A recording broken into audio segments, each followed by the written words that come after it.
یہ بھی اللہ کی شان ہے، کبھی کے دن پڑے کبھی کی راتیں۔ 70-80 برس ہو گئے ہم نے یہی سنا کہ پاکستان کبھی سیاسی معاملات کے لیے امریکہ کی طرف دوڑ رہا ہے، کبھی اقتصادی معاملات کے لیے یورپ کی طرف بھاگ رہا ہے، کبھی معاشی مدد کے لیے سعودی عرب، UAE، قطر، بحرین، گلف کنٹریز بھاگ رہا ہے، کبھی پیٹرول کے لیے ایران سے لائنیں بچھانے کے بعد امریکہ کی دھمکی کے بعد رک بھی رہا ہے، ترکی سے بھی اچھے تعلقات بنانے کی کوشش بھی کر رہا ہے، اور یہاں تک کہ امریکہ کے کہنے پہ افغان روس وار میں بھی بلا جواز ٹانگ پھنسا کے نئی مصیبت۔ پھر یہ ہوا کہ 9/11 کے بعد ہم افغان وار میں ایسے پھنسے کہ 30 لاکھ افغانی کے ساتھ کلشنکوف اور ڈرگ مافیا کلچر بھی لے آئے، ابھی تک بھگت رہے ہیں۔ موجودہ حکومت نمٹ رہی ہے ان تمام دہشت گردوں سے جو پچھلے 3-4 عشروں سے ہم پال رہے تھے۔ لیکن دیکھیے کمال کہ ایسی کایا پلٹی ہے کہ گزشتہ دنوں جب ہم نے ہندوستان کو ان کے سیندور حملے میں سیندور ہٹا کے جو تماچا لگایا ہے، اس نے نہ صرف ہندوستان کی شکل بگاڑ دی بلکہ مغربی ممالک بھی ہماری طرف پھٹی آنکھوں سے دیکھنے لگی، اور پہلی بار برابری کی سطح پہ ہاتھ بھی ملانے کو تیار ہو گئے۔ اب یہ ایران امریکہ اسرائیل جنگ میں ظاہر شروع میں لوگوں کا عام خیال یہی تھا کہ ظاہر امریکہ کے آگے کون ٹک سکتا ہے، پھر اسرائیل ان کا بغل بچہ ہے۔ ادھر یہ بھی ہمیں پتہ تھا کہ ان کے ساتھ سعودی عرب بھی ہے، UAE بھی ہے، قطر بھی ہے، بحرین بھی۔ اس طرح ہے کہ ان کے فوجی اڈے یہاں ہیں تو ظاہر ان کے مفادات میں۔ لیکن ایران نے کیا معجزہ کر دکھایا، کم از کم جنگی تاریخ میں اسکندر اعظم کی جنگ سے لے کے آج تک کسی نے تاریخ میں اس طرح کی جنگ نہیں دیکھی ہوگی، مجھے یقین ہے۔ نئے انداز میں جنگ کی گئی، نیوی نہیں، ایئر فورس نہیں، فوج نہیں، ٹینک نہیں، اور صرف پھلجھڑی آتش بازی، جسے ہم ڈرون کہیں یا میزائل کہیں، یوں حملہ شروع کیا کہ دانت ہل کے رہ گئے اسرائیل کے بھی اور امریکہ کے۔ امریکہ سنبھالا لینے کی کوشش کر رہا ہے، دھمکیاں بھی دے رہا ہے، لیکن بات کسی طریقے سے قابو نہیں آ رہی۔ اب وہ کوشش کریں ایران سے مصالحت ہو جائے، لیکن جو انہوں نے پہلے دن غلطی کی، یعنی جان بوجھ کر، جیسا کہ ان کے خود اسٹیٹ ڈپارٹمنٹ کی یا انٹیلیجنس کی خاتون نے ابھی اپنے انٹرویو میں بتایا کہ جان بوجھ کر معصوم بچیاں، 6 سے 12 سال کی بچیوں کے اسکول پہ انہوں نے بمباری کی، 170 کے لگ بھگ شہید کر دی گئی بچی، اور اس کے بعد مزید ایک غلطی کی کہ پہلے ہی دن اپنے سپریم کمانڈر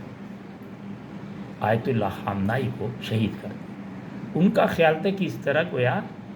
جنگ جیت جائیں گے، لیکن بالکل الٹا ہوا۔ اس نے روح نہیں پھونک دی ایران میں۔ ایران میں تمام تر جو سیاسی اختلاف تھا اس کو قوم نے پس پشت رکھ کر اور موجودہ حکومت کے ساتھ لگ گئی۔ اب حال یہ ہے کہ امریکہ اور اسرائیل جان چھوڑانا چاہ رہے ہیں اور ایرانی کمبل کی طرح لپٹے ہوئے ہیں کہ ہم تو نہیں جان چھوڑیں گے جب تک میری نہ مانو۔ اب یہ ہے کہ اس سلسلے میں پہلی بار پاکستان کا قد بہت اونچا نظر آتا ہے۔ حالانکہ یہاں لوگ مخالفت برائے مخالفت بات کرتے ہیں، ہو سکتا ہے سیاسی اختلاف ہمارا بھی ہو، آپ کا بھی ہو سکتا ہے کہ ہم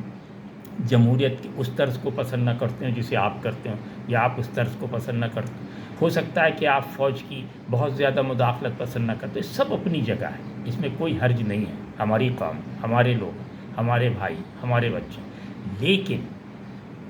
اس وقت ہمیں صرف ایک آواز سے، صرف پاکستانی، سندھی، پنجابی، بلوچی، پٹھان بھی نہیں ہے، اور شیعہ، سنی، وہابی، بریلوی، دیوبندی یہ بھی نہیں، ہم صرف پاکستانی۔ اس انداز سے سوچنا چاہیے۔ بدقسمتی سے ابھی بھی ہمارے ہاں درار ہے، لیکن بہرحال عوام میں نہیں ہے، علماء کرام میں ہے، مولویوں میں ہے، سیاسی جماعتوں میں۔ اب پاکستان کا قد اتنا بلند ہوا کہ امریکہ نے پاکستان کو مصالحت کے لیے بٹھا دیا، اب آپ اندازہ کر سکتے ہیں، میرا خیال جہاں تک خبریں ہیں کہ اسلام آباد میں سعودی، ترکی، مصر، یو اے ای وزرائے خارجہ آ رہے ہیں۔ اب دیکھنا یہ ہے کہ ایران کتنی بات مانتا ہے۔ یہ بات تو طے ہے کہ ایران کے مفاد میں بھی جنگ نہیں ہے، لیکن یہ بات بھی طے ہے کہ ایران اس وقت اگر سرنڈر کر لیتا ہے تو وہ چھوڑیں گے نہیں ایران، بات اتنی بگڑ چکی۔ اب ہم خیر ایران کا کیا ہونا ہے یا یو اے ای کا یا سعودی تو ان کا معاملہ ہے۔ ہم بحیثیت پاکستانی یہ کہہ رہے ہیں کہ اس وقت موجودہ حکومت جس بردباری سے یہاں تک لے آئی ہے سب کو،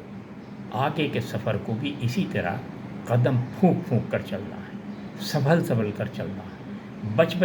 کر بات کرنا ہے۔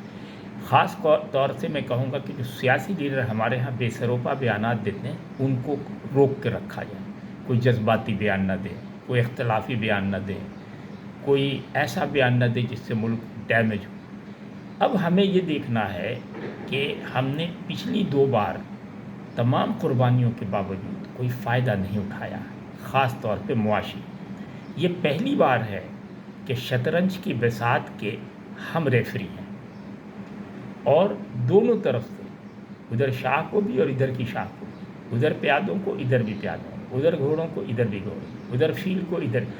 ہم بتا رہے ہیں کہ بھئی یہ صحیح ہے، یہ غلط ہے، یہ چال صحیح ہے چال۔ ایسے وقت میں اگر ہم نے پاکستان میں عقل مندی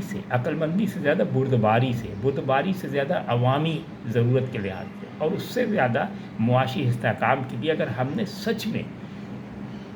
فیصلہ کیا اور 24 کروڑ عوام کے مستقبل کو اپنے ذہن میں رکھا، اشرافیہ کو نہیں، عوام کو، غریبوں کو، اور ہم نے یہ طے کر لیا کہ آئندہ 3 سے 5 سال میں اس ملک کو ہم صنعتی انقلاب کے ساتھ بالکل بدل دیں گے، قرض نہیں لیں گے چاہے کچھ بھی جائے، IMF کی جو زنجیر ہے وہ ہم توڑ دیں گے، تو یہ بہترین وقت ہے کہ ہم یہ سودا کر سکتے ہیں۔ یہ سودا نہیں ہے، یہ عزت کا معاملہ ہے، یہ ڈیل ہے،